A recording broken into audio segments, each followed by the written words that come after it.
नमस्कार। हाल में जो अमेरिका और ईरान के बीच एक टकराव सा हुआ और फिर अचानक युद्ध विराम भी हो गया। हाँ, वो सिर्फ 12 दिन चला, लेकिन बातें बहुत सी उठ गईं। बिल्कुल। तो आज हम इसी पर थोड़ी गहराई से बात करेंगे। हमारे पास जो भी जानकारी है, जो स्रोत हैं, उनके आधार पर समझने की कोशिश करेंगे कि ये सब क्या था। हाँ, मतलब अमेरिकी हमले, फिर ईरान का जवाब, फिर ये युद्ध विराम, और अब आगे क्या होगा डिप्लोमेसी के लेवल पर। सही। कोशिश यही रहेगी कि जो भी अलग अलग बातें सुनने में आ रही हैं, उनसे एक साफ तस्वीर बन सके, क्या हुआ, क्यों हुआ और इसके मायने क्या हैं। बिल्कुल। तो इसमें अमेरिकी दावे भी हैं, ईरान का पक्ष भी है और शुरुआती आकलन भी है। तो शुरू करते हैं अमेरिकी एक्शन से। ऑपरेशन मिडनाइट हैमर, यही नाम था 22 जून को। जी हाँ, ऑपरेशन मिडनाइट हैमर। और ये कोई मामूली हमला नहीं था, काफी बड़ा ऑपरेशन था ये। हाँ, सुनने में आया कि B-2 स्टेल्थ बॉम्बर इस्तेमाल हुए। हाँ, B-2 बॉम्बर्स थे, सबमरीन से टॉमाहॉक मिसाइलें लॉन्च की गईं, और वो भी GBU-57 bunker buster bomb. Bunker buster यानी निशाना काफी गहरा था। कौन सी जगहें थी निशाने पर? 3 मुख्य ईरानी परमाणु स्थल थे, एक तो फोर्दो, दूसरा नतान्स और तीसरा इस्फहान का न्यूक्लियर टेक्नोलॉजी सेंटर। ओके।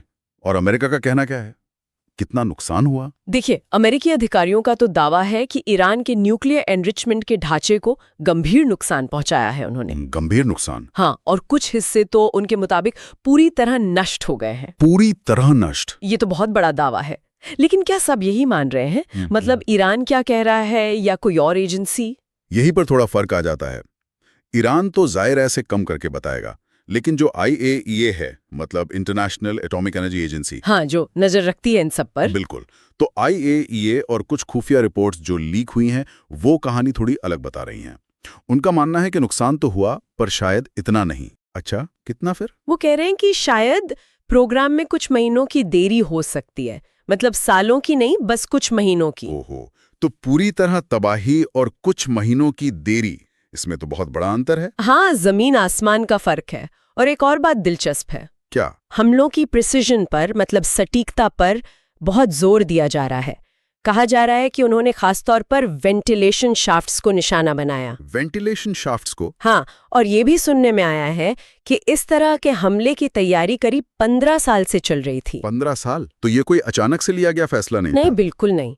ये दिखाता है कि अमेरिका कितनी बारीकी से ईरान के प्रोग्राम पर नजर रखे हुए था, और उन्होंने बहुत सोच समझकर, मतलब कमजोरियों को निशाना बनाया।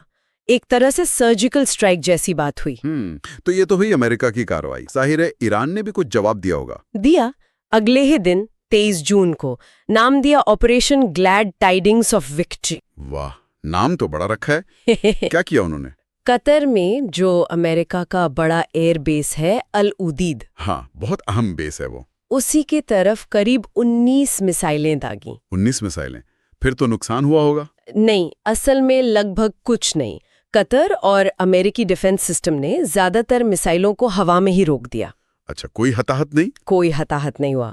हाँ, ईरान के सुप्रीम लीडर खामेनेई ने इसे अमेरिका के मुंह पर तमाचा जरूर कहा। हाँ, वो तो कहेंगे ही। और धमकी भी दी कि आगे उकसाया तो और हमले होंगे, लेकिन असल में जमीनी नुकसान कुछ नहीं हुआ। तो ये एक तरह से सिंबॉलिक था, मतलब दिखाने के लिए कह सकते हैं। अपनी इज्जत बचाने और अपने लोगों को दिखाने के लिए ज्यादा था शायद। दिलचस्प। और फिर इसके फौरन बाद 24 जून को युद्ध विराम हो गया। हाँ, बिल्कुल। ईरान, इजराइल और अमेरिका के बीच सीज फायर लागू हो गया। वो 12 दिन का जो टेंशन था वो खत्म हुआ। और अभी स्थिति क्या है? युद्ध विराम चल रहा है? हाँ, फिलहाल तो युद्ध विराम कायम है, और खबरें ये भी हैं कि न्यूक्लियर टॉक्स, मतलब परमाणु मुद्दे पर बातचीत फिर से शुरू करने की तैयारी है। लेकिन बातचीत क्या ये आसान होगी? जो मुद्दे पहले थे वो तो अभी भी होंगे ना? बिल्कुल वही बात है। जो मेन पॉइंट्स ऑफ डिसएग्रीमेंट थे वो तो वहीं के वहीं हैं। अमेरिका चाहता है ईरान यूरेनियम एनरिचमेंट रोके, मिसाइल प्रोग्राम पर रोक लगाए। और ईरान? ईरान कहता है कि एनरिचमेंट हमारा हक है, वो पीछे हटने को तैयार नहीं दिखता। तो ये 2 बड़े मुद्दे हैं जो बातचीत में, मतलब रुकावट बनेंगे ही। तो अगर हम सब कुछ समेटें, हमलों का असल असर क्या माना जाए, और इस पूरे एपिसोड का रीजन पर क्या असर पड़ा है? देखिए, आकलन यही है कि ईरान के न्यूक्लियर इंफ्रास्ट्रक्चर को नुकसान तो हुआ है, पर्याप्त नुकसान कहा जा रहा है, टाइमलाइन पर असर पड़ा है। लेकिन जैसा हमने पहले कहा, एक्सपर्ट्स कह रहे हैं कि सावधानी से देखना होगा। हो सकता है ये देरी सिर्फ कुछ महीनों की हो। और ये भी हो सकता है कि जो अंडरग्राउंड फैसिलिटीज हैं वो बच गई हों। हाँ, या फिर उन्हें रिपेयर किया जा सके। तो असल में कितना गहरा असर है ये शायद अभी साफ ना हो। सही। और रीजनल इम्पैक्ट, इलाके पर असर। एक चीज जो साफ दिखी वो है अमेरिका की दूर से हमला करने की क्षमता। मतलब अमेरिका ने दिखा दिया कि उसे इलाके में बहुत ज्यादा बेस ना भी हो तो भी वो अपने बॉम्बर्स और मिसाइलों से सटीक हमले कर सकता है। हाँ, ये तो है। इसने कहीं न कहीं मिडिल ईस्ट के देशों को अमेरिका की पहुंच और ताकत के बारे में दोबारा सोचने पर मजबूर किया है। तो संक्षिप्त में कहें तो अमेरिकी हमलों के नुकसान किया, पर कितना गहरा, इस पर सवाल है। ईरान का जवाब रहा, लेकिन काफी हद तक सिंबॉलिक।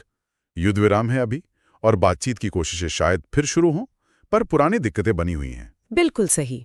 और यहीं पर एक सवाल मन में आता है सोचने के लिए। क्या? ये जो फर्क है दावों में कि प्रोग्राम में कुछ महीनों की देरी हुई है या पूरी तरह तबाही हुई है, क्या ये सिर्फ शब्दों का खेल है या इसका सच में मंत्रका में, मतलब रीजन में पावर बैलेंस और न्यूक्लियर डिप्लोमेसी के भविष्य पर गहरा असर पड़ेगा? ये एक ऐसा सवाल है जिस पे आगे